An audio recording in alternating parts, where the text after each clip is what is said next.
I don't like the direction that this story is taking. And let me tell you why. So don't get me wrong. And folks who don't, I guess I should tell you the story first if you haven't heard it. So either way, there were three individuals, two black males, young black males, and one white male, who had a car, 22 caliber gun, and 50 bullets. And there's some evidence on Twitter and Facebook, and there's a picture with one of them with a rifle.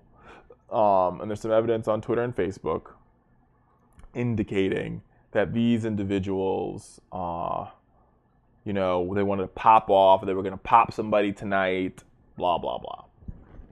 And they ended up shooting and killing an Australian baseball player who died in his prime. Now, the one thing, so they've been trying to make this connection between this case and the Trayvon Martin case by saying that the media and the civil rights community haven't reacted to this case as they would have reacted how they reacted to the Trayvon Martin George Zimmerman case, which proves that the Trayvon Martin George Zimmerman case was the only reason why it was important is because of the race of Trayvon versus the race of George Zimmerman. So that's the background. Now let me unpack this for y'all, if I can.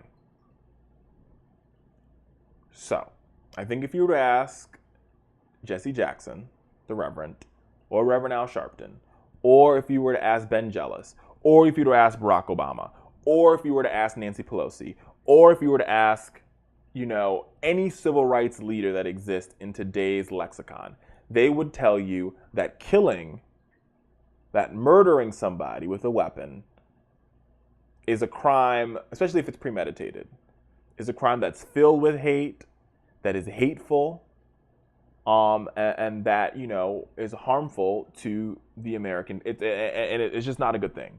Nobody should deserve to die before their time. No one. Whether it's in love or war or anything. We all agree on that point, whether you're Democrat or you're Republican. No one deserves to die innocently while they're taking a run. Whether they're walking back from 7-Eleven with Skittles and Arizona iced tea, or they're training to, play baseball. Or in that case, Hadia Pendleton, who was just hanging out on the street corner with her friends and got shot by a stray bullet. None of those individuals deserve to die. Just like the 20 young people in Newtown, those first and second graders did not deserve to die. We can all agree on that point, right? Okay, stay with me and I'll bless you. So that's point number one. Point number two, we can all agree that 16 and 17-year-olds and people who want to commit these type of crimes, these type of heinous acts, should not have guns, right? Whether you're conservative or you're liberal or progressive, criminals should not have guns. Point blank, period. Am I right on that point? I think I'm right on that point. Criminals should not have guns. They shouldn't have them. They shouldn't have guns. That's point number two. Point number three. It doesn't matter, just like in the Trayvon Martin case, while race, I will admit and acknowledge that Trayvon had a higher propensity of death in the George Zimmerman case because he was African American. And the reason I say that has everything to do with the 911 call in which George Zimmerman said they always get away with it. I highly doubt that when he said they, he meant people wearing black hoodies, carrying Skittles and an iced tea at 2 o'clock in the morning, at 9 a.m. and 9 p.m. at night. That's not what George Zimmerman meant. When he said they, he had a clear racial implication. And that implication was the fact that Trayvon was black. Now, it does not matter if Trayvon had marijuana in his system or not. That is irrelevant. Because if George Zimmerman never left his vehicle and listened to the police officer, Trayvon would still be alive today. George Zimmerman was the aggressor. Maybe Trayvon beat his ass. Okay, that's fine. But when a big, brawling white man comes after you without identifying himself, without saying who he is, with no form of identification on person, saying, I'm part of the neighborhood watch, and I just want to figure out what's going on, with none of that, and tries to follow you, and possibly grabs your arm or your form and said, hey, kid, what are you doing? You beat his ass, too. But that's neither here nor there. Let's go back to Oklahoma. So, I say all that to say this one thing, and this one thing I think should remain true, right? Because the other thing is people fail to realize that George Zimmerman had a criminal past. The reason why he left the state of Virginia was because he had some, domestic violence issues with his girlfriend. That's neither here nor there either.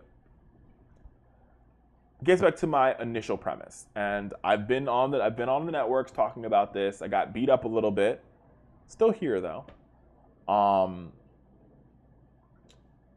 this point, the point is that what this case shows us, and what all these cases should show, all these cases, whether it's Newtown, Aurora, Tucson, Virginia Tech, the Trayvon Martin case, the Melanie Davis case, the case of this individual in Oklahoma, and on and on and on, the one thing remains true. All those individuals that were killed in this case was killed because of a bullet. A bullet. The one key string that connects all those cases, a bullet. A gun. So, I say to myself, if we could take gun out of violence, we can deflate violence. It's one thing for me to go up to my producer who's sitting in the control room right now and punching him in the face. Yes, that is a violent act. But I'm pretty sure my producer will recover.